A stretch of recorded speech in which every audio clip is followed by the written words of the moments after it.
enough for us to go viral. Yesterday, more than 2 million fans were estimated to be in attendance for the Toronto Raptors championship parade.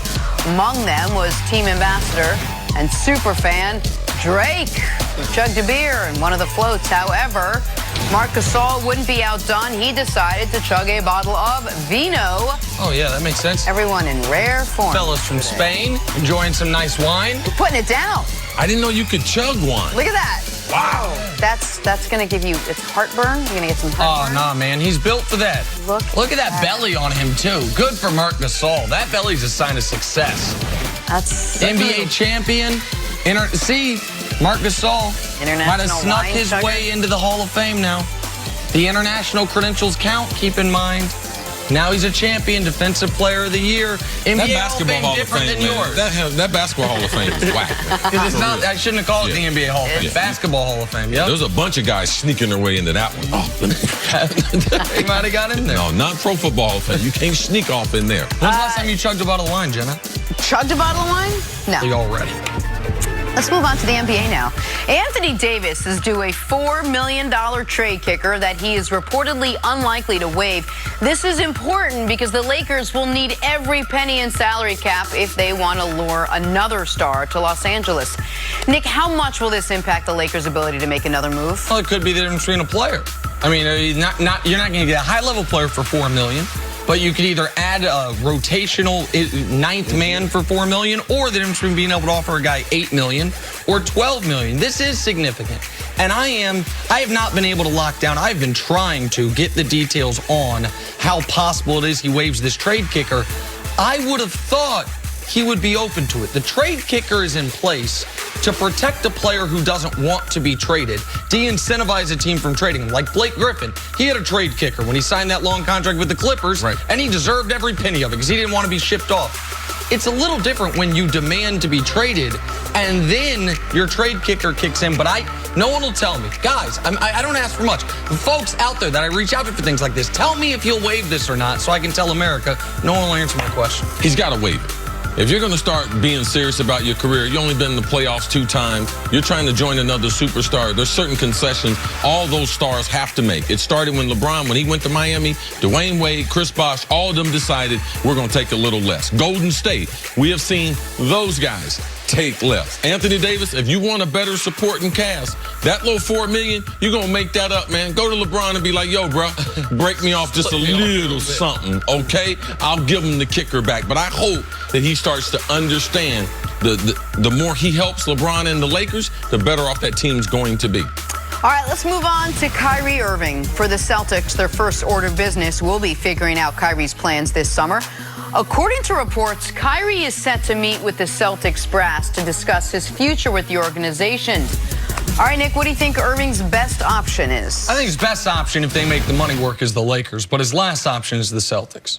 He's not going back to Boston. You said before the show, this could have been done in a phone call. Like, I don't know, maybe Kyrie had some business to attend to in Boston. I wouldn't have traveled all the way there to tell him what they already know, which is he's not coming back. Even the most optimistic folks, even the Chris Mannixes of the world who said they're still holding out hope. No, they're not. Not anymore. Not now that Anthony Davis is gone. Not now that you know that the whole plan you had in place, trade for Kyrie, then trade for Anthony Davis, pair them together, become the favorites in the East. That's gone.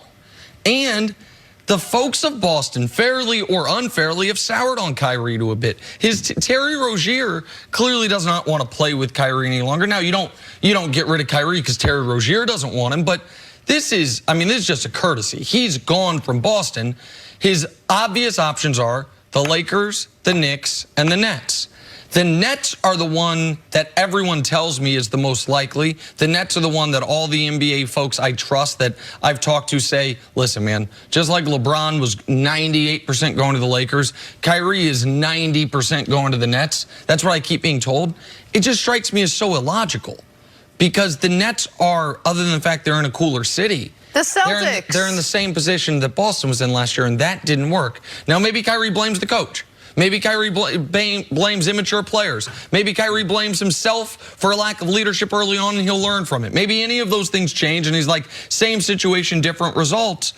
But it seems like the option he's going to go with C is the Nets. The best option, I think, is LeBron, and that was before they had Anthony Davis. They'd have to figure out if they can get the Pelicans to delay the trade 30 days. But those are the options, along with the Knicks lurking. But the Knicks, it seems like, have cooled on Kyrie a bit, unless one of their top targets tells them, I have to have Kyrie next to me. Like KD. Yes. If KD was to say that, then he would be in New York City. There's a person that I talked to close to the situation, and they, out of all the free agents that they're in pursuit of, and they're in pursuit of the top 3, Kyrie to them is the wild card. That he might wake up one day and change his mind. So even if they thought they had a commitment from him, they would be concerned until they got the contract signed, because he has waffled a number of different ways. But the last team that I see him signing with are the Celtics. They did not show me anything in their last game together that said, you know something, I want to be together. Like, let's run this back. Like, man, we got this great chemistry. Man, we had a bad bounce. No, it's over. It's a wrap. It's a wrap. Kyrie Irving, I believe, has determined that I'm either going to go back to my childhood team, close to my roots, Jersey City, and play for the Brooklyn Nets, or I'm going to go back, the best basketball that I was associated with, LeBron James, if they can fit the money. I believe it's very, very intriguing, the Kyrie situation, because I believe that he can end up in really 3 different places. Here in New York with both teams. I believe both teams are on the board, and I do believe that there is a chance he could end up with the Lakers, which I believe is maybe less than the other 2 teams. And just real quick, even if Kyrie, because he does seem to change his mind, even if today he woke up, you know what, he's watching TV, sees that commercial with he and his dad, and he says, you know what, I do want to stay in Boston. Man, Boston wouldn't be no favorite in the East. Boston lost 4 straight to the team that lost 4 straight to the champion. Boston's, a grade away from being a grade away. And so even if they ran it back, it's not like you're walking away from a championship core.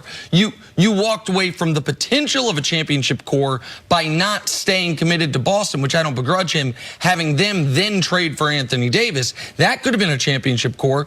But if Kyrie didn't want to stay in Boston and play with Anthony Davis, you think he wants to stay in Boston and play with Jaylen Brown? And you believe Al Horford comes back? I think Al Horford opts out of his $30 million, ends up getting something like 3 years, $65 million, so less money per year, but more guaranteed dollars.